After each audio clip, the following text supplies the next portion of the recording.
NBA Plus. Podcast NBA Plus. Dobrodošli još jedno izdanje podcasta NBA Plus.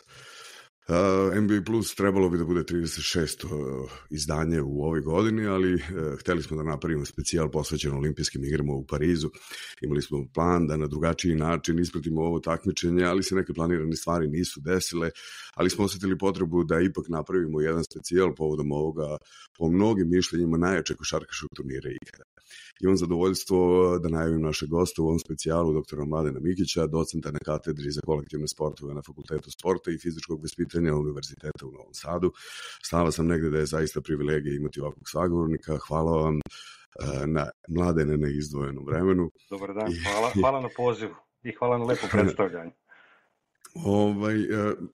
Svi smo, ja mislim, pod utiskom jučerašnje utakmice i sve ove 2 nedelje olimpijskih igara su vrlo intenzivno. Danas vaterpolisti, sjajno izdanje i tako dalje, ali koliko se uopšte slažete sa tom konstatacijom da košarkaški turnir ili završni košarkaški turnir na olimpijskim igrama je jedno od najjačih takmičenja po rosterima ikada?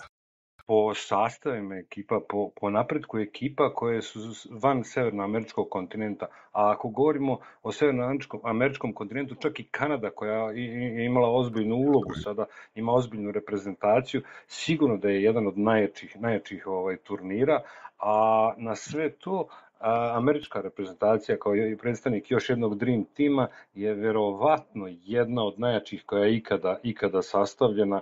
Znači, prepuna ozbiljnih igrača na svakoj poziciji. Dovoljno je reći da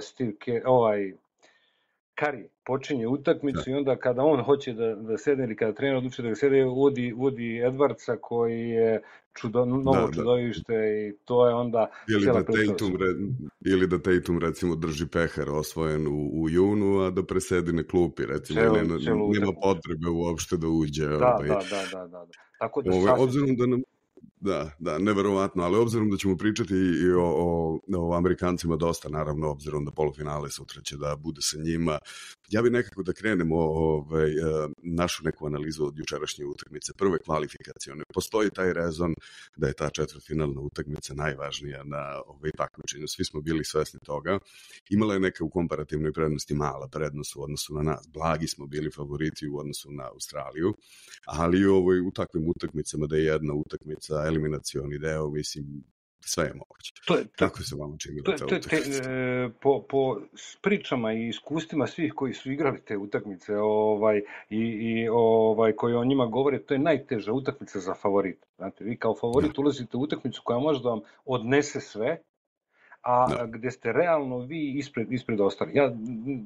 Malu prednost smo mi imali kao favoriti, mada sve ono što smo videli u pripremnom periodu od Australije i tokom turnira, Australija je igrala sjajnu košarku. Znači oni se godinama već podižu, sastavljaju kao reprezentacija, imaju sve bolje rezultate, sve bolje igru, sve više igrača koji imaju internacionalne ozbiljne karijere, igrača koji idu u NBA i postaju ozbiljni nosioci u svojim klubovima i sa te strane mi jesmo bili blagi, naravno, favoriti, ali kažem, taj problem pritiska koji imate kao favorit u utakmicu koju možete da izgubite, da ostanete bez borbe za medalju, a s druge strane ekipa koja ako vas dobije napravit će ogroman uspjeh samim tim, nije baš lako. Po ono što sam ja čitao australijske igrače, njihove izjave, oni su prije turnira želeli da idu na zlato, oni su pričali o zlatu, da se Patty Mills oprosti sa zlatnom medaljom, pošto on već ima bronzanu, tako da ni oni nisu bili bez pritiska. Naravno da su i oni ušli sa jednim ozbiljnim pritiskom tu sve, ali kažem, utakmica je bila u kojoj smo mi očekivali više nego Australija, da kažem. Apsolutno. Sa tim u vezi, kada ste napravili takav uvod i taj pritisak o kome pričamo, čini mi se da smo mi izašli iz jedne takve utakmice. Meni jedno od najinteresantnijih iznenađenja ovog takmičenja, mada nije iznenađenje ko prati košarku, jeste selekcija Južnog Sudana, koja je isto bila stvar pritiska koja se mora dobiti, otprilike dobijena utakmica u glavama navijača i ostali stvari, a sve je bilo samo nelako.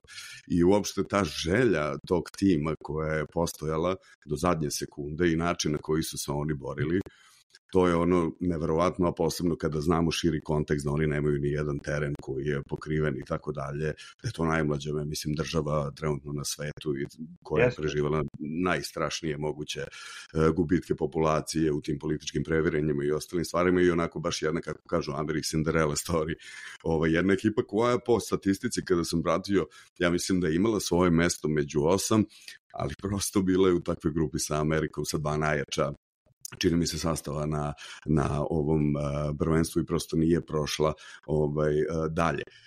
Zanima me generalno našu, kada pogledamo obe utakmice koje su bile uslovno rečeno odigrane u grču. I jedna i druga protiv tim imperativom. Reakcija, da napravimo malu komparaciju u odnosu na to kako smo odigrali protiv Sudana i posebno 31 poen u prvoj četvrtini protiv Australije. Moram to da kažem za Južni Sudan, da me on i tom pričom pri dolasku na olimpijske igre, a i samim ponašanjem na turniru i cijela ta priča podsjećala na priču Argentine, ako se sjećate, kada su počeli, kupovali kada su sami igrači finansirali svoje puteve. Dakle, Scola, Oberto, Manu Ginobile i ta generacija. Znači, cijela ta priča koja jeste ipak u svakom slučaju talentovanija u odnosu na ovu generaciju Južnog Sudana, ali je tako neko slična priča, pa zbog toga su stvarno simpatije svih bili na njihovoj strani. Oni su ozbiljna fizički reprezentacija. I možda najbolju ocjenu toga kako su oni igrali i kako je to sve izgledao je rekao selektor nakon utakmice, kada je rekao da ta brzina košarke kojom igra Južni Sudan je vjerovatno ta brzina kojom će košarka da se igra za nekih 10 godina. Da će košarka ići u tom pravcu, te brze košarke. Naravno, ne sa tolikim brojem faulova, ne sa toliko tehničkih grešaka, ali sigurno je da košarka ide tim nekim putem i da su se oni uklopili u taj neki put ubrzanja, kao i svih kolektivnih sportova, pa tako i košarke. I u tom smislu mi smo imali 2 problema. Prvo, oni su neobično brza reprezentacija, svi šutiraju, imaju jako veliki broj šuteva za 3 poena. To je teško braniti sa igračima koji igraju na tim pozicijama petice, kao što mi imamo dominantne igrače Jokića i Milutinova, sa druge strane jako puno trče i to je neuobičajeno ne mogu da kažem za Amerikancu, igra su 12 igrača brzo pa ne za njih, ali već Australija ne igra, čini mi se, toliko brzo koliko igra reprezentacija Južnog Sudana. Drugi problem koji smo imali, bez obzira na to što ja poštujem njihovog selektora i koji se žalio posle utakmice na suđenje, to je jedna priča o ogromnom broju faulova koji su oni pravili, verovatno sa idejom pa ne može sudija da svira baš sve. I to je ono gdje su oni pravili nama problem, sudije nisu mogli da sviraju ogroman broj faulova koje su oni pravili, utakmica se ne bi završila, verovatno bi bila prekinuta u 3. četvrtini. Ali mi smo morali na jedan način da odigramo mnogo fizički tešku utakmicu, mnogo rvanja, mnogo prljave košarke, da kažem, ali smo na kraju izvukli na kvalitet i nakon toga smo zaista začuđujuće loše ušli u četvrtfinalnu utakmicu po pitanju te agresivnosti i koncentracije. To je ono što je očigledno svima čudo. Ne mogu da nađem pravi razlog zašto je naša reprezentacija u četvrtfinalnu utakmicu ušla prvih 6, 7, 8, da kažem prvu četvrtinu bez neke velike agresivnosti. Postoji neki tekst tamo na sajtu Udruženja trenera Srbije od pokojnog Dude Ivkovića, velikog autoriteta košarkaškog. On kaže kako se počinje utakmica odluke. I on kaže utakmica odluke mora se početi sa ogromnom energijom, sa fokusom, sa agresivnošću koja čak možda nadilazi neki uobičajeni način vaše igre, ali da ne dozvolite lagane poene protivniku. Sve ono što mi nismo radili u ovoj utakmici. Onog momenta kad smo se okrenuli i počeli da igramo na taj način, mi smo došli do svoje igre. Još jedna interesantna stvar, protiv Sudana smo imali nekako, reći ću žargonski, nudili su nam se u nekoliko navrata na +9 i tako dalje, imali smo neke ishitrene ishitrene reakcije sa kojima smo prolongirali to rešavanje utakmice do same završnice. Prosto imam nekako utisak da taj tim, mislim da za razliku od ranijih vremena vi nemate više toliko vremena za pripremu i da prosto tim raste u samom takmičenju i da neke stvari se tek sklapaju kod nas, ali mi je onako te nekoncentrisanosti koje su nas koštale protiv Amerikanaca, elitnih ekipa koje će to vrlo naplatiti, te prazne minute, kako da kažem, nekako u pojedinim momentima, to čak od nekih igrača, recimo od kojih ne bi očekivao, kao Bogdanović, koga je verovatno malo NBA ponovo i formatirao, pa ne znam, sa nekim šutevima iz kontre koji na 3-1 recimo, umjesto da završimo i da nastavimo dobru seriju, oni se vrati i ponovo uđu u neki egal i faktički do samog kraja. Slično je bilo kod Australije, gde smo imali prosto, ušli smo u nešto što nije naš ritam. Imali smo problema da uspostavimo našu igru. Onoga momenta kad mi uspostavimo našu igru, unutrašnju igru prvenstveno, meni se sviđa da Jokić dođe u prvih 5-6 sekundi lopta, onoga momenta kada je lopta kod njega nekako taj pozicionalni napad 5 na 5 funkcioniše kako treba. Samo me zanima da li mislite da su to te nekoncentrisanosti deo rasta tog tima ili kako vidite te recimo ispade u igri? Prvo da dam jedan primjer kada je u pitanju količina ili broj treninga koje ekipe imaju sada u pripremama. Znači, danas po NBA pravilima igrači koji tamo igraju na pripremne reprezentacije mogu da budu 4 ili 5 nedelje. Može 5 uvodna da bude ili 4 nedelje timskog rada. Za svetsko prvenstvo 70. godine u Ljubljani, kada smo bili prvi put prvaci svijeta, 5 meseci su trajale pripreme. Skraćeno je prvenstvo, ekipa je bila 5 meseci na okupu kod Ranka Žarajca. Znači to, mi u 4 godine ne možemo da napravimo tu količinu treninga i priprema koja danas postoji. Tako da je, naravno da je to jedan od problema koje imaju sve reprezentacije, ne samo naša, zato se malo povećao broj grešaka i to je činjenica. S druge strane, mi imamo miks naših igrača koji igraju u NBA i koji igraju u Evropi. U NBA imate priču u kojoj ako ne šutneš kada si sam, više nećeš dobiti loptu, nećeš doći na red da šutneš i onda to radiš i kod njih je potpuno normalno da šutiraš u tim situacijama, a sa druge strane imaš Evropu koja polako ide ka tome, ali još uvijek nije svim igračima dozvoljeno da to uradi. I mi se tu tražimo, mi smo jedna od reprezentacija koja se još uvijek traži. Ja nisam nezadovoljan brojem izgubljenih lopti naše reprezentacije, ima tu različitih iksa, ali mi recimo u napadu imamo neku raznolikost. To je nešto što, znate, imamo igrače koji iskaču u pojedinim periodima i daju po nekoliko poena koji su za nas jako bitni, kao što su juče Dobrić i Avramović to uradili, pa Micić. Znači, napad nam nije toliki problem bio da kažem juče. Slažem se, ali odbrana? Da, odbrana je problematična i to je ono što možda mi imamo kao jednu određenu. Vi vidite da je danas tendencija da sve ekipe preuzimaju. Zašto? Trebali, ne trebali, vrhunski trener. Znate, mi koji pratimo košarku, volimo i analiziramo, mi kažemo zašto stalno preuzimamo. S druge strane, pogledajte najbolje trenere evropske koji preuzimaju.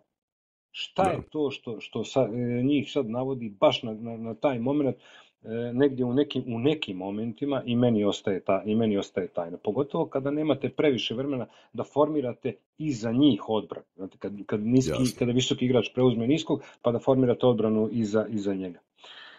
Videlo se juče koliko su Australijanci insistirali na Jokiću i da rešavaju na Jokiću i mislim i Italijana, čuvena utakmica, eksploatisali su taj uslovno rečeno defanzivni hendikep Vase Micića i Jokića i bukvalno su nas na to dobili u toj jednoj četvrtine koja nas je eliminisali dalje iz takmičenja. To je naš sad, to je sad pitanje koncepcije, jel? Moram da kažem da ovaj tim Srbije me u nekim detaljima podsjeća na tim iz Amerike, iz Indianapolisa. Ako se sjećate i tada smo imali jednu peticu koja je dominantna i sa kojom nismo puno preuzimali. Sada preuzimamo, sa Jokićem i Milutinom, ali u to vreme se nije puno preuzimalo i imamo igrače od 2 do 4 koji mogu da preuzimaju svi. Da. Tada smo imali Stojakovića, Gurovića, Bodirogu i onda su oni mogli da preuzimaju sve. I negdje mi se čini da je Pešić slično formirao tim. Uspio je da formira slično tim kao što je tada igrala Jugoslavija. I mi imamo problema što nam pojedini igrači bitni za našu igru u pojedinim momentima zaboravljaju da igraju odbranu. Ali mislim da to više vuče korijen iz nekih, da kažem, prelazaka iz juniora u seniore i tretiranja igrača u tom periodu nego sada. Apsolutno se slažem, jer nekako ja sam pristalica onog stava, znate, da za odbranu ne treba, ne znam, nije kakav skill, to je meni čista volja. Mene je prijatno iznenadio recimo Gudurić i sa njegovom rolom protiv Sudana, kada pričamo da je njihovog playa izbacio iz igre i značajno ograničio njihovo delovanje. I isto tako je odličan bio protiv Patty Millsa, a nije mi nešto Gudurić kao slovio kao defanzivac elitni i tako dalje. Da, znači želja. To mi je ta stvar. Tako je, ali sam vas hteo pitati sledeću stvar. Koliko mislite da je igra Srbije vezana za Jokića? Ja ću vam samo pročitati recimo jednu statistiku protiv USA sa Jokićem na parketu. Bili smo egal potpuno, bez njega minus 26. Protiv Puertorika plus 16, plus 25 u jednoj, verovatno od boljih utakmica koje smo odigrali. Protiv Južnog Sudana plus 10 sa njim na parketu, samo plus 1 bez parketa. I protiv Australije plus 17 sa Jokićem i minus 12 bez njega. Da. Pa sigurno da je moć. Pa, kako uzmete čak i iz te reprezentacije Amerike, koja ima 12 vrhunskih igrača, izaberite najboljeg i izvadite ga, ipak će malo lošije da igra. Mi ipak imamo najboljeg igrača u ovom momentu imamo i taj problem da trebalo nam je neko vrijeme da se navikne. Njegova igra je malo neobična. I u Dallasu i u reprezentaciji. On je praktično visoki playmaker. Jeli?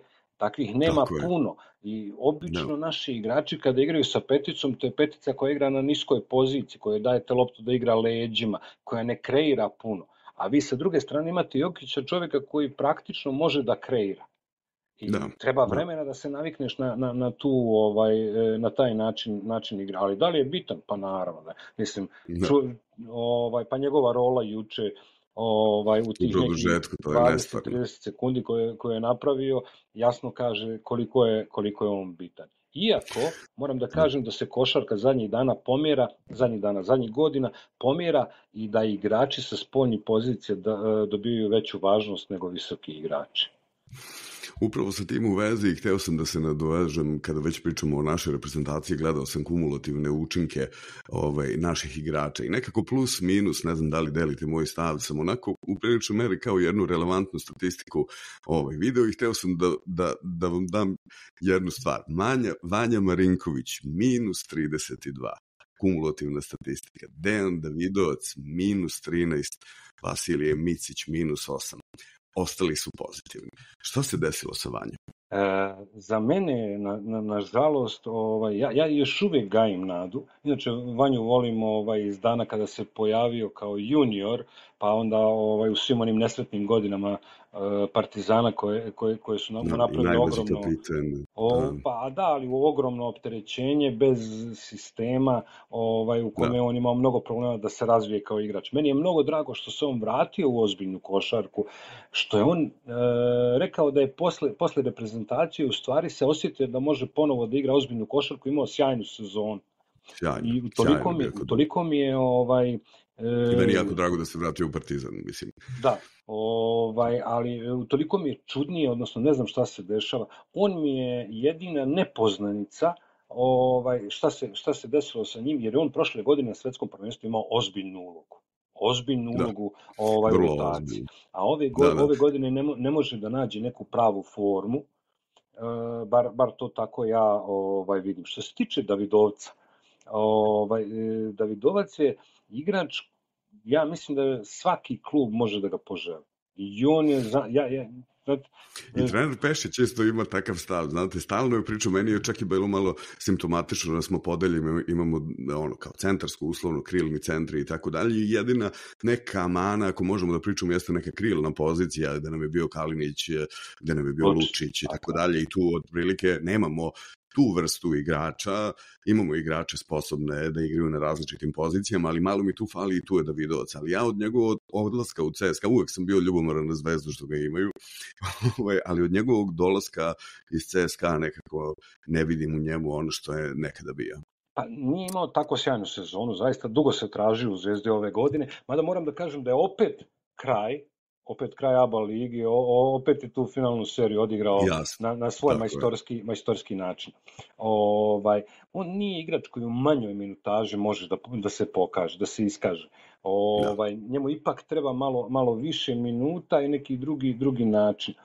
Pri tome on je igrač koji ima problem kada protiv njega igraju mnogo brzi igrači. On ima problem sa tim, naravno da mu treba malo vremena da se prilagodi. Onda to iskustvo igranja na svetskom prvenstvu na tom nivou, on nema veliko. On nema veliku minutažu u reprezentaciji na velikim prvenstvima, tako da je tu mali problem. I ja nisam ni očekivao mnogo više od Davidovca. Da smo igrali protiv neke evropske reprezentacije koja je malo sporija, Španija, tako neka reprezentacija, Dejan je mogao da ima veću ulogu. Inače ga ja obožavam. Ja mislim da on uvek završnice i sve utakmice koje su bitne igra na najviše mogućem nivou. Znači, u Zvezdi je svaki put igrao sjajno protiv igrača koji su igrali na pozicijama 3-4 u Partizanu. Evo, to je najkraće. Rečeno. Da, raskošna košarkaška inteligencija, bez daljnjeg. Vasa Micić, vrlo bitan igrač i čini mi se da u ovoj reprezentaciji ja nekako opet priželjkujem onog starog Vasu iz Efesa, ta vrsta samopouzdanja i sugestivnosti koju je tada imao, čini mi se da NBA mu nije toliko prijao u tom smislu traženja Oklahoma, posle toga je dobio nešto malo prostora i tako dalje, ali uopšte taj njihov pristup neobavezniji. Imam utisak da je im ostavio posledice. U pripremnom periodu mi je bio čak kritičan i bio sam zabrinjen. Međutim, na samom turniru polako diže formu. Već protiv Australije postigao neke vrlo bitne poene, bez obzira onog penala. Ja mislim da on je jedan od boljih penalđija promašio. Ali mislim ali da, 3 u nizu kada je trebalo. 3 vezano sa šuta sa 3. Mnogo bitno je 3 šuta. Tako je, posebno u zadnje sekundi, da. Kako vam Vasa deluje i da li on polako se integriše, njegova volja u odbrani, ranije to nije bio neki njegov specifikum, koliko je on bitan po vama mislim svaki igrač je naravno bitan. Naravno, nama je svaki na tom nivou, a Vasa je vrhunski igrač, to je nesporno i je bitan. Ono što pored te loše sezone i malo igranja u NBA, što je sigurno ostavilo posledicu na njega, mislim, bar je moj utisak takav, da postoji još jedan problem, a to je da Vasa Micić najbolje igra kada je puno lopta kod njega. On je tip playmakera koji voli da je puno lopta kod njega. Ako igrate sa Bogdanom i sa Nikolom Jokićem, onda ne može puno lopta da bude kod vas. Onda mora da bude kod nekih drugih igrača više lopta i u tom nekom kraćem periodu kada ti je lopta u rukama treba da nađeš neka rešenja. Zato se dobro snalazi Dobrić, zato se dobro snalaze ostali igrači. U tom nekom dijelu je Vasi problem da se uklopi u taj naš sistem igre. Vasa nikad nije bio veliki odbrambeni igrač i on nikada neće ni biti, on nije u godinama kada treba to ni da mijenja, njegova uloga je potpuno drugačija. Da li je bitan? Mislim da je jako bitan. On kada je siguran sa loptom, on u napadu može da nam donese mnogo može da donese, on može da donese kreaciju, on zna da doda loptu, samo da stekne tu neko lepo razigrava iz pika. Da. Znači on zna to sve da radi. I čak ga je u pripremnom periodu selektor ga je više koristio sa Milutinovim. Da njih dvojica praktično igraju pika, a bar koliko sam ja uspio da ispratim, više pokušavao u paru da drži Bogdanovića i Jokića. I meni je to potpuno logično. Očekujem od Vase Micića da on i protiv Amerikanaca može da drži loptu i može da drži kontrolu i može da igra protiv njih u napadu. Samo je pitanje ponovo te njegove želje i angažovanosti u odbrani koja će nam trebati sutra. Apsolutno, apostrofirali smo ljude koji su u minusu, u tom kumulativnom plusu i minusu kod nas, ali onda bi trebali, ili možda smo trebali da krenemo od onih koji imaju najbolji učinak. Meni je prilično iznenađenje bilo da u kumulativnom plusu i minusu Ognjen Dobrić ima najveći učinak plus 54, slede ga Nikola Jokić plus 43 i možda najveće iznenađenje za mene jeste Aleksa Avramović plus 36. Moram da priznam da nisam pogledao tu tabelu, nisam je ispratio. Čudi me ili ne znam da li je u prvih 5 i Filip Petruša, koji isto ima sjajnu... On je kliknuo sa Jokićem, neverovatno. Mada ja mislim da Jokić je takav tip igrača da, mislim, kako... Teško da neko ne klikne s njim, Da, teško da neko ne klikne.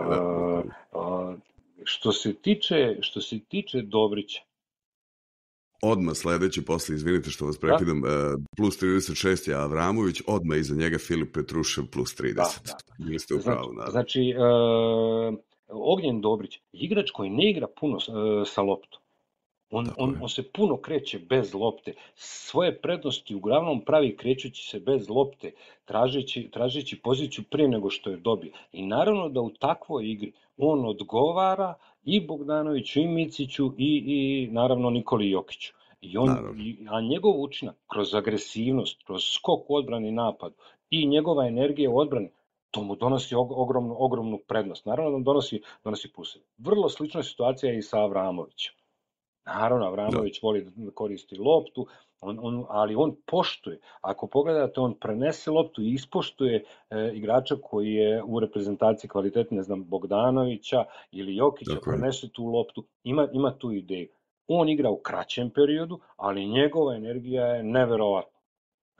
Da, nestvarno je koliko on isijava sa tom energijom, posebno defanzivno, sa svojim pristupom i daje bukvalno jedan ton celoj ekipi koja ga prati i definitivno naša odbrana sa njim u petorci je potpuno drugačija ili mnogo bliža onome što bismo želeli da igra. To je interesantno da on uzme Patty Millsa i igra na njemu odbranu. Onda čuva ovog Gidija, pa i na njemu ima učinak. Onda dođe Exum koji je 2 metra s kojim bi trebalo da ima problema, on i na njemu igra jako dobro odbranu. Znači, vrhunski, njegova energija je neverovatna i zaista bi nam bilo teško da možemo da pravimo te neke povratke, odnosno da pravimo te neke razlike, da nemamo takvog igrača.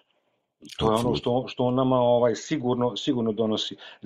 Zato sam i da kažem u iščekivanju Vanje Marinkovića. Ja mislim da je on taj treći koji kroz odbranu, koji je pokazao prošle godine na svetskom prvenstvu, može mnogo da nam da.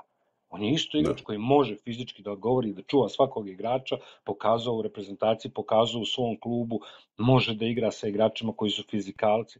Ja zaista još uvijek negdje očekujem da on proigra, da kažem, sutra kad nam bude trebalo i da odigra jako dobru utakmicu protiv Amerikana. Nadam se. Ja bih voleo da ga prozovemo, ali nekako, znate, imate onaj rezon, znate, kada ne pogađate šuteve, pa negde svoj optimizam baš i bazirate na tome nečega što nije bilo, u nekom momentu mora da se pojavi, za ne?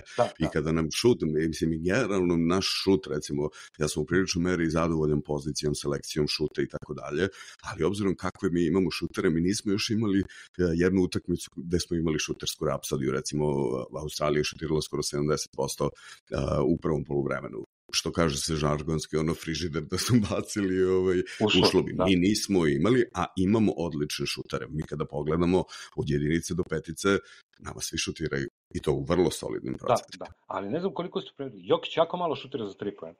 On praktično stalno pokušava da igra dole.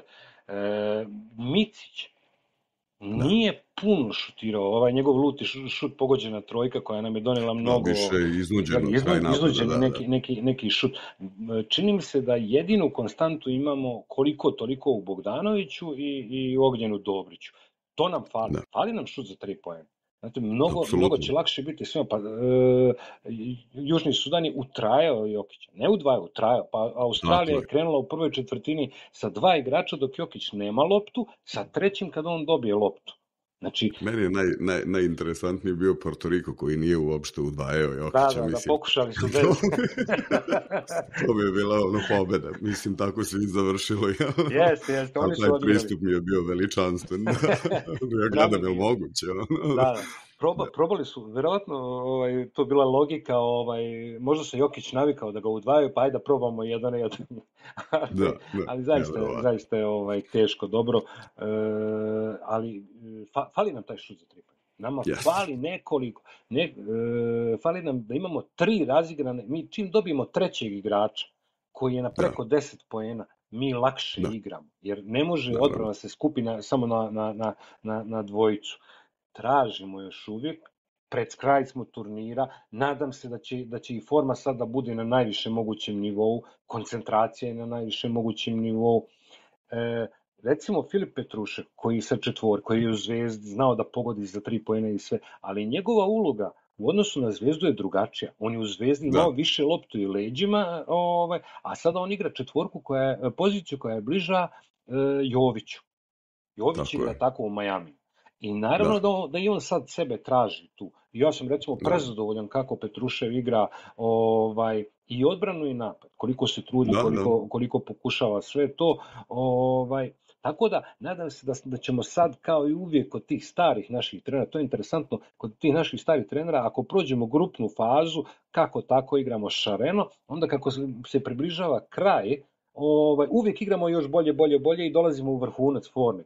Znači, postojala je neka tajna koju su imali kako da dođemo do vrha.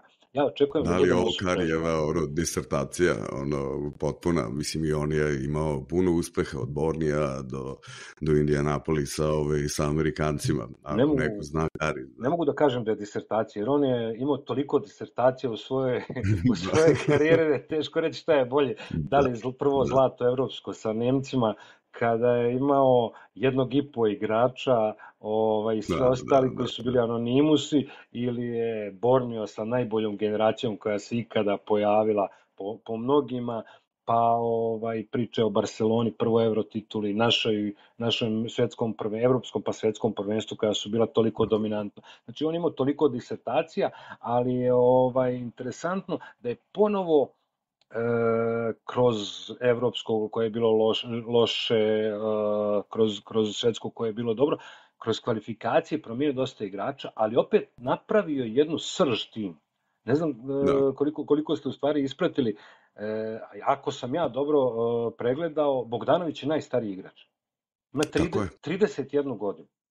To znači da svih 12 momaka konkurišu za Los Angeles za 4 godine. Da.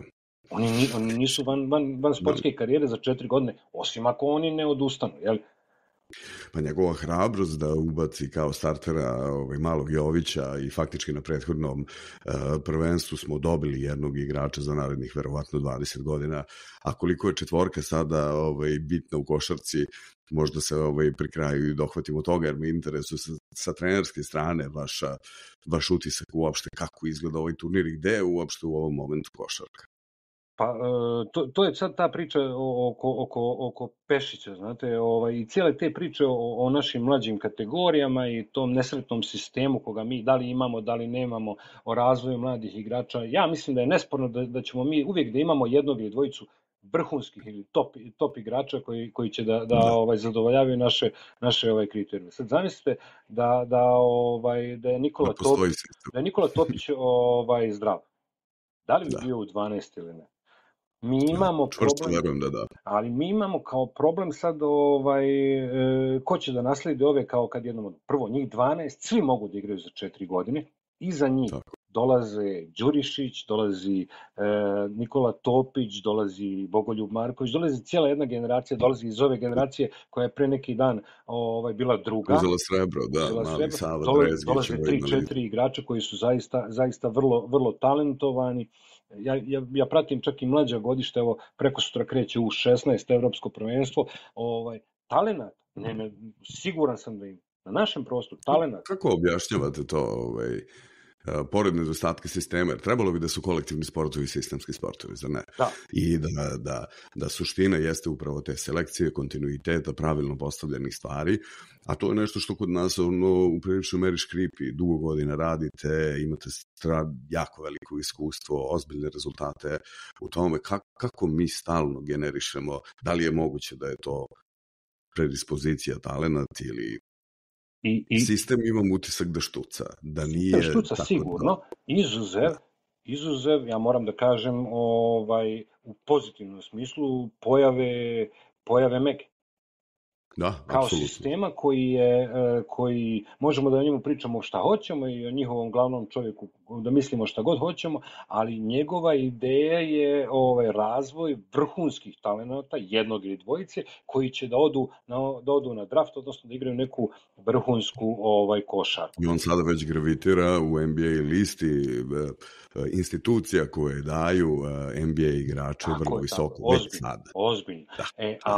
I ja mislim da će se uvijek pojavljivati takvi igrači. Ja sam pre mesec i po dana sasvim slučajno vidio jednog momka koji je 10. godište. Neću da kažem, 2010. godište, neću da kažem njegovo prezime ime zato što je mlad, ali to je čudovište. Znači, u smislu talenta, to je čudo. Znači, da li ih imamo? Imamo. Problem je sistema organizacije i problem je onog dijela od 4. po talentu do 10.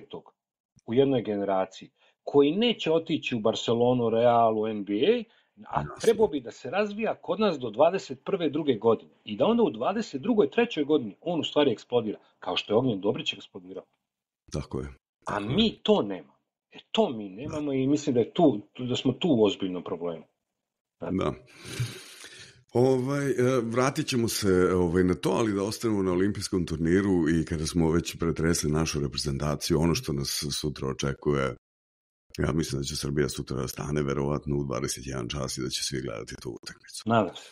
I sada ima nekoliko rezona oko kojih bi mogli da se vrtimo. Recimo, nemam pojma, ja mislim da neki ujednačeni kvalitet prilično je teško za 2 nedelje 3 puta pobediti istog protivnika, bez obzira koliko se dobri i tako dalje. Slušao sam dosta Amerikanci koji jasno mapiraju Srbiju kao najveću pretnju i sa dužnim poštovanjem ostalih govore o tome i čak govore o tome da stari gospodin na klupi nije sve pokazao što je trebalo da se pokaže, da taj start utakmice prvo poluvreme dovoljno govori da oni imaju, kako oni interpretiraju, igru koja ne prija Amerikancima. Tako, i oni to znaju jako dobro. Oni jako dobro znaju da smo mi reprezentacija koja ne može da igra u toj brzini u kojoj on mogu. Znate, Nemci imaju sad već takve fizikalce na svim pozicijama da mogu.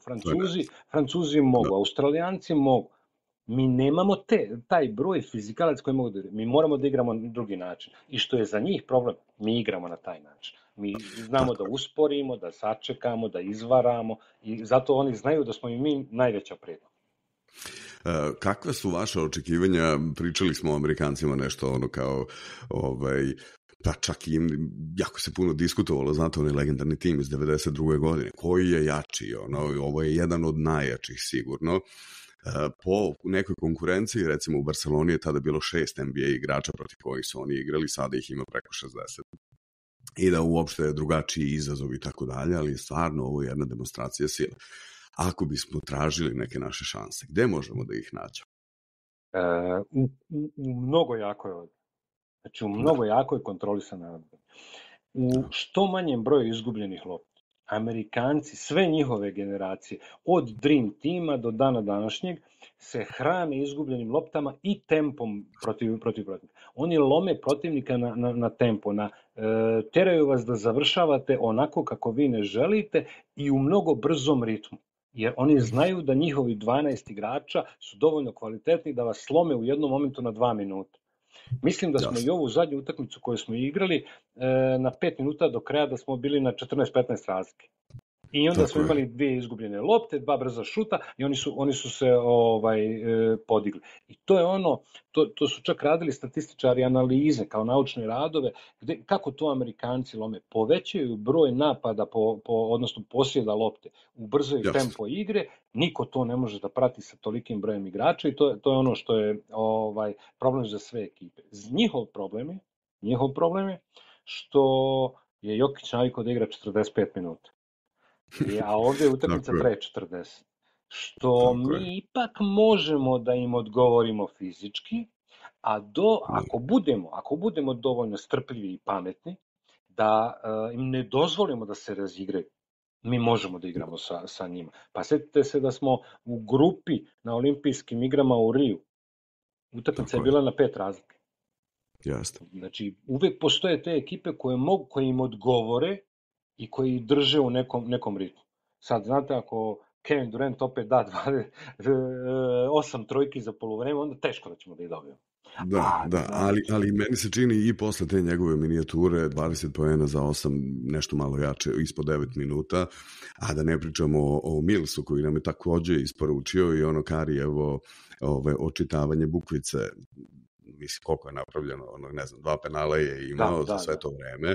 Mislim da to više sebi nećemo dogoditi. Kao da smo imali neke stvari i neke markere kako trebamo da postupimo u takvim situacijama, tako da ja sam siguran da Kevin Durant, kakav god bio to svemirski talenat i bek sa 2.12 koji zakorači preko pola i šutne, mislim da taj koga bude šutirao će biti spreman na to. Iako ne može da uradi, napravit će faul. Pa ja očekujem, kao što je Dobrić rekao pred prošlu utakmicu, kad su ga pitali je li problem, je li nervoza pred utakmicu sa Amerikancima, on kaže ja ne vidim razlog za nervozu kad igraš sa Amerikancima.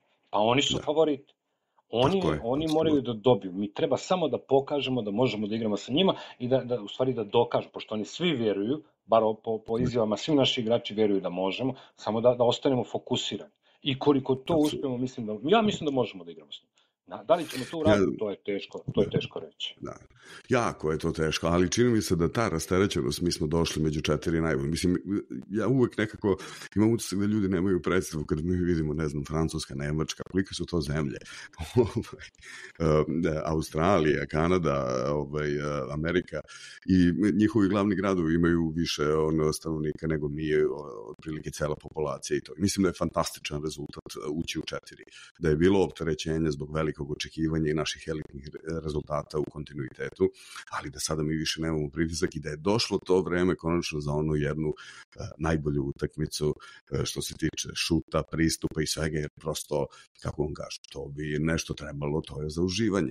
Pa za čistu. Zamislite samo Kanadu, koja je odigrala sjajan turnir, fenomenalni, 11 NBA igrača, ozbiljna priča posle prošlogodišnjeg svetskog prvenstva i igraš sa domaćinom koji igra vrlo promjenljivo, koji igra toplo-hladno, koji ne pokazuje znake stabilnosti kao ekipe. I kada dođe odlučujuća utakmica, ti je izgubiš i nemaš ni medalju. Nisi u prilici za medalju. Tako da ja zaista očekujem, s druge strane, naši igrači, većina naših igrača su već igrali ovakve utakmice. Igrali smo polufinale, igrali smo sa Amerikancima. To je sad pitanje, znači, i tog, da kažem, te koncentracije i dan. Da, uvek je to, da. Kod njih sa šutom, to je jako teška priča. Gledao sam neku komparativnu analizu do sada kada ste rekli i mapirali izgubljene lopte. Recimo mi prosečno imamo 16, oni 13,5. Što me u priličnoj meri iznenadilo. Oni daju 109 koševa, mi 190, mi dajemo 95. U priličnoj meri ta statistika je ujednačena. Meni je interesantno da recimo mi imamo više ofanzivnih skokova od njih, da su u defanzivnim skokovima vrlo blizu, oni 32-30. I kako bih rekao, jedini podatak koji sam hteo da prokomentarišem sa vama jesu asistencije, na što sam ja ponosan na uopšte kolektivnu tu igru, distribuciju lopte koje imamo, mi imamo nešto 25, a oni imaju 28. Više asistencija imaju od nas. Da li je to do Steva Kera i njegovog načina igre uopšte Golden State-a i njegove logike? Ali to mi je onako bilo, jer njihova igra obično se na izolaciji bazirala, jer i osjeti kome je da... Pozicijona igra im se bazira na izolaciji, zaista. I tako je sa ovom reprezentacijom, ne razlikuje se puno. Ono što bi trebalo pogledati kao podatak, ja ga nisam pogledao, to je broj posjeda lopte po utakmicama. Opet kažem, oni su ekipa koja ubrzava posjed i u tom većem broju posjeda lopte oni traže svoju hranu. I tu nakon osvajanja lopte oni puštaju lopte, imaju veći broj asistencija, kreću se dobro, zaista, sem da kažem u nekim momentima Lebrona, čak i kod svih ostalih igrača, uključujući Karija, ne vidim preveliku, da kažem, osionost i želju daj da ja dam koš. Može, Tako je. bitan je kolektiv. I tu su me oduševili, zaista. U odnosu na sav svoj kvalitet, to podređivanje kolektivu je nešto što je mnogo bitno u takvim skupovima zvezda. I dosta mi nekako atipično za njih i uopšte njihov pristup. Znate koliko oni veličaju određene lidere koji imaju sva prava ovoga sveta i tako dalje. Ali dobro, i kada pogledamo na klupi da je Steve Kerr, da je Spoelstra tu, da je Tyronn Lue, mislim, i to je verovatno najbolje što postoji od trenera. Ok, ajde, sad nije tu Greg Popovich, bio on ranije, ali jedna trenutno aktualna garnitura, meni je Spoelstra jedan od najboljih. On nikada, recimo, nije dobio nagradu za najboljeg trenera, a to što on radi sa Miami, to je meni neverovatno. Čuvišno. Mada moram da kažem, za oporavak američkog tima, nakon onih olimpijskih igara 2004. godine, u stvari je najbitniji trener koji je radio na univerzitetu, ne u NBA. Mike Krzyzewski je u stvari čovjek koji je vratio taj duh reprezentaciji, vratio timsku igru, vratio poštovanje nacionalnog dresa. Ako ne želiš da budeš, ne moraš, ali ako dođeš moraš da poštuješ hijerarhiju koju sam odredio ja kao trener.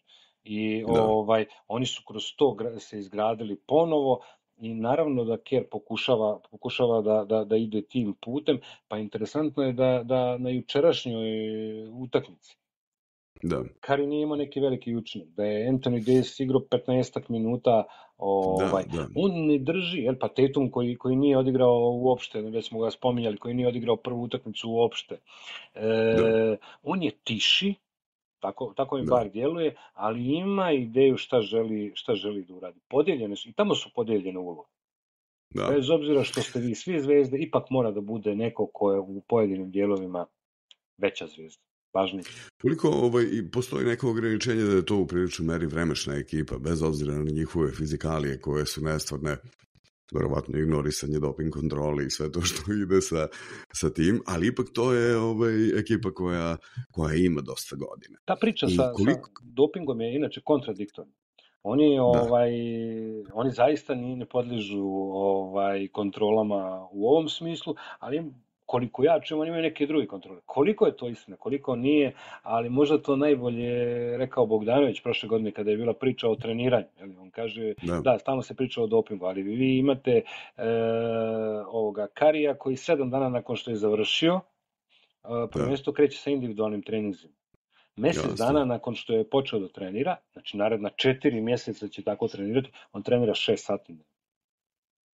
I to je nešto što moramo da uzmemo. I onda je potpuno jasno kada baci tu loptu i okrene se i već se veseli, jer njemu jasno već ne mora ni da gleda otprilike, a ta brzina izbačaja, to je meni onako... rađene su istraživanja, to je zaista interesantno.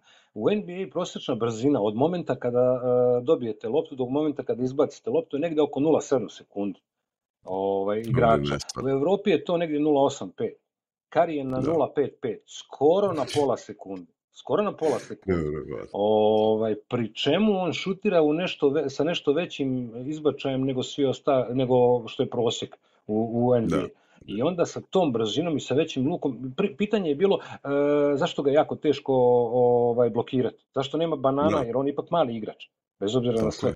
Pa zato što je našao neku pogodnost, našao je drugi put. On je inače neko ko je uveo novine u način treninga u košarci. Imate jedan trend, bio je kroz istoriju bio je Julius Erving, Dr. J, koji je bio fizikalac sa odličnom tehnikom, pa se pojavljuje Michael Jordan, čudovište, vjerojatno najbolji svih vremena.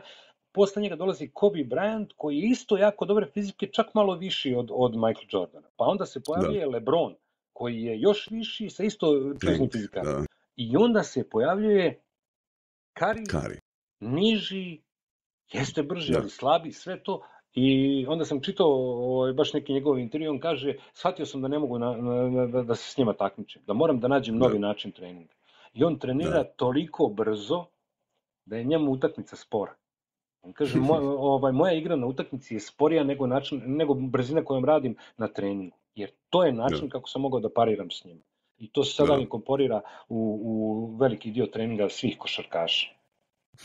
Nestvarno je, ali ja isto tako delim optimizam sa vama i mislim nema nepobedivih. Mislim da u svakom slučaju u Jokiću možemo da crpimo jedno veliko samopouzdanje, očekujem mnogo više od Bogdanovića. Ja uvek pravim ono poređenje, znate, kada je Divac u onom poluvremenu, čini mi se da je centarska linija tog Dream tima bila Hakim Olajuwon, Shaquille O'Neal i David Robinson. I kada je Divac izašao otprilike na poluvremenu ili početkom treće četvrtine sa 5 penala, ali se borio kao lap, nikad ga nisam video, opet se vraćamo na odbranu kao voljni moment, Divac nikad nije bio elitni odbrambeni igrač, ali njegova želja da svojim saigračima prosto ulije jedno samopouzdanje da, ne znam, ovi nemaju krila, da su isto tako ljudi i da mi moramo da verujemo i da igramo u svoju igru. Tako nešto očekujemo od Bogdanovića. Negde mi je Jokić apsolutno konstanta. Način koliko oni njega respektuju mi je zaista impozantan. Tu sam nešto očekivao od Bogdana više. Ne znam da li je sagoreo u želji, ali mislim kada te čuva Jrue Holiday, Derek White i tako dalje, oni imaju zaista nestvarne defanzivce. Tu bit će mi još jedna stvar interesantna, pošto naravno prošli smo grupu i ova utakmica ima mnogo veći značaj nego ta utakmica u grupi. Da li će ga čuvati po NBA pravilima? Da li će ga udvajati bez lopte, što je zabranjeno u NBA, i na koji način će da ga brane? Da li će se prilagoditi Fibinom sistemu ili će ostati pri svojim principima? To je nešto što mene interesuje sutra i u odnosu na to kako će da igra Jokić. Ja zaista očekujem da Bogdanović bude sutra na visokom nivou. Očekujem da cijela ekipa bude i da svako daje taj neki manji dio sebe u svemu tome. Očekujem na kraju da Vasa Micić potvrdi da može da igra protiv njih. Može da igra protiv njih, naročito u napadu, i tu negdje tražim našu šansu. Mi imamo kvalitet, nemamo brojnost. Znate, naš deveti igrač ipak nema taj kvalitet kao što ima onaj koji počinju sa klupe u američkoj reprezentaciji, ali minutaža koja je malo drugačije raspoređena, nisu svi na 20 minuta kao u Americi, nego mi ipak imamo igrače koji igraju više i mogu da igraju više, što je Jokić dokazao. Ja očekujem da nadam se jednoj utakmici u nekom egalu. A ako uđemo u egal, svašta može da bude. Onda je to, apsolutno. Pošto mislim da kako bude kako bude manje vreme, da će njima da pritisak raste za razliku od nas. I ako bismo mogli to da izdržimo i da dođemo u egal, ja mislim da nam šanse rapidno rastu. A zanima me kakav je vaš stav u drugom polufinalu i možda pomalo neočekivano s jedne strane. Mislim, sva četvrtfinala su bila odlična. Ja sam od Grka onako malo sam više očekivao i malo su me neprijatno iznenadili, dobro otvaranje utakmice, ali onda sve te boljke koje ih prati ceo turnir i na kraju zasluženo, odnosno Nemačka zaista fantastično igra košarku. Nemačka igra sjajnu košarku. Nemačka zaista igra sjajnu košarku. Grčka reprezentacija je negde na polu. Jako puno zavisi od Janisa. Ona nema, recimo, igrača koji je konstanta sa spoljne pozicije sa šutom. To što mi očekujemo od Bogdanovića. Da on bude jedna konstanta koja nam donosi taj šut. Voka, Pikalates, mislim, koji nisu šuteri. Su sjajni, ali nisu šuteri. To je njihov problem, praktično njihova slaba tačka igre. A Nemci su zaista dobri. Zaista su uklopljeni dobro. To je jedan sistem. Interesuje me da li je tačan podatak, a to ću da vidim za 2 dana, da Dirk Baumann, čuveni trener nemački, koji je bio i selektor i trener Bayerna iz Minhena, da je on selektor njihove reprezentacije do 16 godina. Ako je to isto, oni već imaju 6 godina postavljen sistem razvoja igrača. Pa i ovaj rezultat u 18. oni su uzeli, mislim. Sigurno, znači Baumann je sigurno u savezu, sigurno radi tamo na tome kako će da igraju sve reprezentacije, ali sam ovaj podatak čuo skoro i baš me interesuje da li je tačan, moram to da vidim, ali iz tog sistema je izašla sjajna generacija i oni tu traže sebe. Oni imaju način igre koji moraš da poštuješ.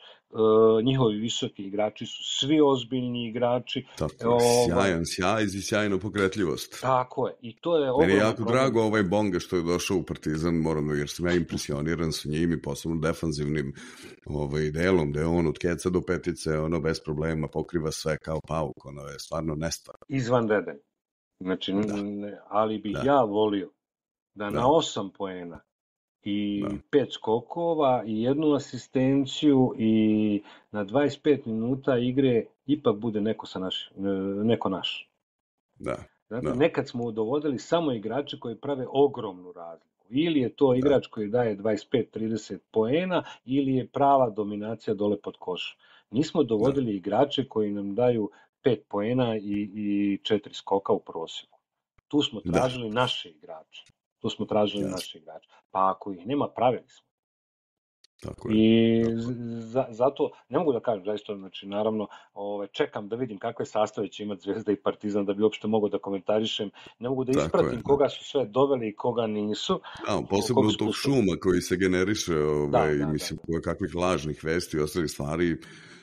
Ja ću sačekati zvaničnu promociju, pa ćemo onda moći da pričamo na tu temu ovako. Znači, kao i Nutilikina iz francuske reprezentacije. On je veliki talent koji se nije dokazao u NBA. Možda će on da eksplodira, zaista. Ali on je u ovoj reprezentaciji na 5 poena i 3 osvojene lopte. Mi dovodimo odbrambenog igrača. Tako je. Da li nije mogao neki, pošto vidim da je Partizan doveo još dvojicu igrača na poziciji 1-2 gde igra on. Tako je. Ljumberga i ovog iz Južnog Sudana. Da. Pleja. I ako ga neko ne otme posle ovih partija. I tih 15-20 minuta koje će on da igra sjajnu odbranu i da vuče. Stvarno nije mogao da igra Avramović. Ne znam. Naravno da ja ne mogu na to pitanje da odgovorim. Najbolji, najuspješniji trener svih vremena je birao. Željko Obradović je najbolji, najuspješniji trener. Ja mislim da nije najveći. Ja mislim da je najveći profesor Nikolić iz nekih mojih razloga. Zato što je napravio i trener. Evo, vrlo jednostavno i kratko. Zato što je Aleksandar Nikolić, za razliku od Željka Obradovića, napravio i trenere, a Željko to još nije uradio. Možda će to uraditi. Ali Željko je najbolji trener svih vremena. To nije sporno i kada on pravi selekciju, teško da mogu ja da kažem da je pogrešio. Da. Vreme će pokazati, rekli smo impozantni Nemci, Francuzi, dosta neuvedljivi u grupnoj fazi. Oni su imali strašnu prvu četvrtinu gdje su imali dobar šut za 3 poena, ogromnu energiju i mislim da su se tu nahranili za cijelu utakmicu. Pitanje je da li će moći tako da odigraju i protiv Nemaca. Tako je. A uopšte vaš utisak od svih tih 12 ekipa koje su prošli, ko je ovako po vama, rekli smo Južni Sudan, da vam je pokupio simpatije od ostalih ekipa, kako vidite Španiju? Recimo njihovo, gde se Španija sada nalazi sa sistemom, posebno sa mlađim kategorijama, ja koliko vidim njihove mlađe kategorije su redovno u samoj završnici tih krivinih takmičenja. Kada su prije 2 godine osvojili evropsko prvenstvo, Scariolo je pričao i rekao je da oni imaju sistem koji je postavljen 2012. U mlađim kategorijama. U tome kako će da igraju, kako će da razvije igrače, sve. I da on za ovih 10 godina, u tom momentu je bilo 10 godina, ima samo jedan ozbiljan problem, a to je prelazak tih mladih igrača u senior. Ne igraju u senior. Znači, oni se žale na to, a mi treba da se žalimo 5 puta 5. Znači, koliko naši mladi igrači ne igraju u seniorskim ligama. Oni imaju problem što ti njihovi najbolji igrači, mladi igrači, ne igraju. Pa Nunez kao njihov najbolji playmaker je otišao bio u Ulm da odigra sezonu, jer u Španiji nije imao minutažu. Sad se vraća u Španiju. Znači, oni imaju taj ozbiljan problem prelaska i ta smjena generacija u ovom momentu se nije pogodila dobro. Napravili su jedan prilično neuspješan rezultat, ali ne treba ih ni na koji način otpisivati. Oni će ubacivanjem 3-4 mlada vrhunska igrača ponovo biti gore. Da, bez daljnjega, a ovako, ok, ajde kao Evropa i severnoamerički kontinent, rekli smo, kako vam se činio Brazil, kako vam se činio Japan, da li ste imali prilike da vidite i uopšte kako vam se čini ta fraza košarka se igra svugde, košarka kao kategorija evidentno raste i uopšte šta bi po vama bio neki trend i trenutno aktualan trenutak uopšte u košarci? Ono što je negdje moj utisak još od prošlih olimpijskih igara, i sad se nastaje, igra se košarka svuda, ali postoje prilagođavanja po kontinentu. Znate, ne može Japan sa niskim igračima da igra kao što mi igramo, ali to je slično i u odbojci. Japan pravi rezultat, igra najbržu odbojku. Sad sam gledao i ovaj olimpijski turnir u odbojci. Takva je situacija i sa Filipinima, jeli? Imate afričke reprezentacije koje fizički su stravični. Jako dobre fizikalci imaju. Njihov problem je taktika, kolektivna igra, a interesantno to im je i u fudbalu problem. Jeli? I u fudbalu kada naprave taktiku, napravit će dobar rezultat. Južnoamerikanci su najbliži onome što smo mi igrali. Sa puno vica, sa igračima koji nisu fizički dominantni, koji nemaju baš neke fizikale. Znate, Huerta sa 41 godinom još uvijek igra 20 minuta. Na toliko zemlju je moguće. Jago koji nema 180, koji bi kod nas bio davno otpisan, ne bi igrao. On igra u Brazilu, igra u našoj Zvezdi. Tako da su oni najbliži tom nekom, oni nemaju sistem, nego im izlaze igrači. Tako i radi Južna Amerika. Ameriku, Sjedinjene Američke Države da ne komentarišem, ali Kanada ima već 15 godina postavljen ozbiljan sistem rada sa mlađim kategorijama. Naravno da oni nemaju profesionalne klubove jer su vezani za NBA, njihovi najbolji igrači već na univerzitetu odlaze na univerzitet, ali u Ameriku na univerzitete, ali oni imaju ozbiljan rad sa mlađim kategorijama, potpuno razrađen sistem u kome je Steve Nash glavni promoter. On je zaštitno lice tog pokreta u Kanadi. Naravno da oni imaju sve više bolji igrače koji igraju sve bolji i bolji. Tako da, to je problem. Imate na onom petom kontinentu, na Australija, Novi Zeland. Australija koja je vrlo slično kao Kanada, da. Koja je od zemlje, ne košarkaški, nego sportski, od zemlje koja nije osvojila ni jednu medalju prije 35 godina, došlo da je sad 4., 5. po broju medalja, da u svim sportovima jako dobro kotiraju. Zašto? Pa zato što imaju sistem. Zato što imaju najjači institut za sport u svetu. I to je država odlučila. To nije odlučio niko drugi nego država koja je shvatila da mora da postavi sistem. I danas imate čitav pokret u Evropi, po svim zemljama, u raznim sportovima. Onaj ko napravi sistem izbacuje igrače i radi to. Pa Island izbacuje praktično u svakom sportu. Naravno, mali broj. Pa oni imaju 2 grada. Island ima 2 grada. I naravno da je njihov broj igrača koji izbacuju mali u svim sportovima, ali izbacuju vrhunski. I u rukometu imaju vrhunsku, u košarci i u fudbalu. Mi nemamo i mi se još uvijek nadamo šta Bog da. Ne znam, vidjet ćemo sutra. Optimisti smo pred sutra. Ako bi se to desilo, kao što smo rekli, ja sam siguran da će zemlja da stane, mislim, ako bismo dobili Amerikance. To je ipak nekako nam više od utakmice. Meni lično nekako je ambicija, poštujući njihovu košarku, da budemo ozbiljni kontenderi njima. I to je meni ambicija da odigramo jednu dobru, čvrstu utakmicu sa njima. Nepristojno mi je pretiti takvom timu, ali zaista želim jednostavno da nas vidim, da možemo da doguramo do završnice i na jednu utakmicu sve je moguće i ne verujem da nema nepobedivih. Da, ja sam ubijeđen da na sličan način, na sličan način razmišlja i naš selektor. Dajte da dođemo do nivoa da mi praktično svaku utakmicu protiv američkog tima, protiv Amerikanaca, igramo čvrsto i na mali rezultat. Onda ćemo mi jednog dana kada ih dobijemo, mentalitet će biti takav da ćemo onda da mi držimo pobjedu. Kao što Sovjetski savez nismo mogli decenijama da pobjedimo i kad smo ga pobjedili, narednih 15 godina oni nisu imali pobjedu protiv nas. To je priča. Taj kontinuitet i sve što slušam Pešića, a slušam praktično sve što mogu njegovo da dođem, ta priča o sistemu i ta priča o kontinuitetu rada je u stvari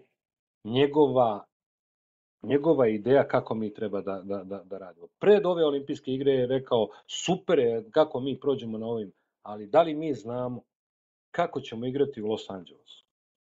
Znate, nekada u mnogim kolektivnim sportovima našim, ne računam fudbal, fudbal je za mene biznis, ali u vaterpolu, u rukometu, u košarci, savezi su pred olimpijske igre pravili novi 4-godišnji plan, usvajali ga. Znači, u junu su usvajali to koja je to grupa stručnjaka i grupa igrača na koje ćemo se mi oslanjati u Los Angelesu za 4 godine.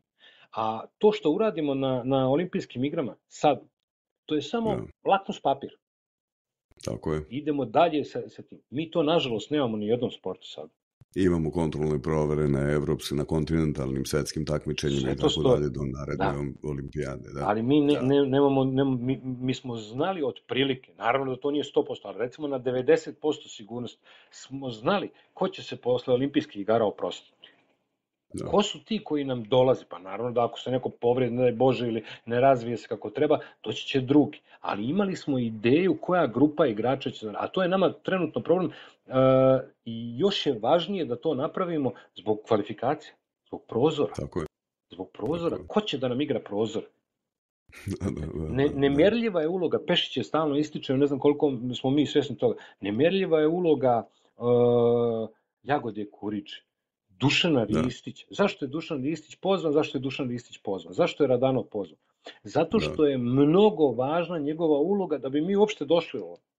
Kroz kvalifikacije nam je donio to. Luka Mitrović, koji je kapiten reprezentacije u kvalifikacijama, nije pozvan na širi spisak i on to prihvata bez ikakvih problema. Jagoda kaže, ostvario mi se san, igrao sam za reprezentaciju. Taj kult, ako ne napravimo, imat ćemo problem. Nama Zvezda i Partizan ne mogu da daju igrače za prozore, Euroliga ne može, NBA ne može. Šta ćemo, ko će da igra prozore? Mi nemamo te igrače koji igraju Eurocup i domaće prvenstvo koji treba da iznesu kvalifikacije. To je problem. Tako je. Bilo je stvarno zadovoljstvo pričati sa vama i negde čini mi se da smo ovaj olimpijski turnir u kratkim crtama mapirali neke stvari. Ja se nadam povoljnom ishodu događaja, da naš optimizam nije nerealno utemeljen i bilo bi lepo. Kao što je vrlo često, vrlo često smo mi bez nekog realnog razloga mnogo veliki optimisti, ali moram da priznam da sam kao većina naroda kome pripadam optimista. Naravno, kako ne. Ja mislim da to iz sporta se vuče, znate, jer mislim, ne znam, možda nisam nikada mogao da usvojim do kraja taj olimpijski, znate, važno učestvovati, jer, kako bi rekao, kao suštinski, dok se takmičim, verujem da mogu da pobedim, zato i igram, jel? Tako da prosto, ja mislim da je to legitimna stvar i da imamo svoje šanse. Ne mogu da smatram nas kao favorite, ali iz svega ovoga što smo pričali, ja se nadam našem najboljem izdanju na ovom prvenstvu, pobirat ćemo za šta će to da bude dobro. Kako je to Bogdan jučer rekao posle utakmice, kad su ga pitali, jel verujete da možete igrati sa mnom? Pa mi uvijek verujemo. Znači, zašto da igram utakmicu ako ne verujem? Mislim, to je besmisleno. Tako da verujem. Mi uvek verujemo.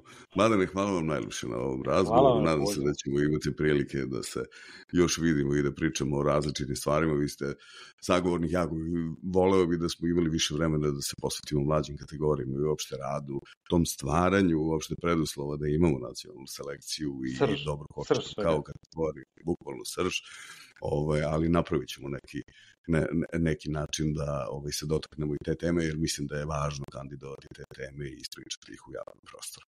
Hvala vam puno na pozivu, baš mi je bilo prijatno razgovarati sa vama i dobra je priča, mislim da je dobro raspoloženje, nadam se da šaljemo dobru energiju u Pariz. Tako, NBA Plus podcast NBA Plus.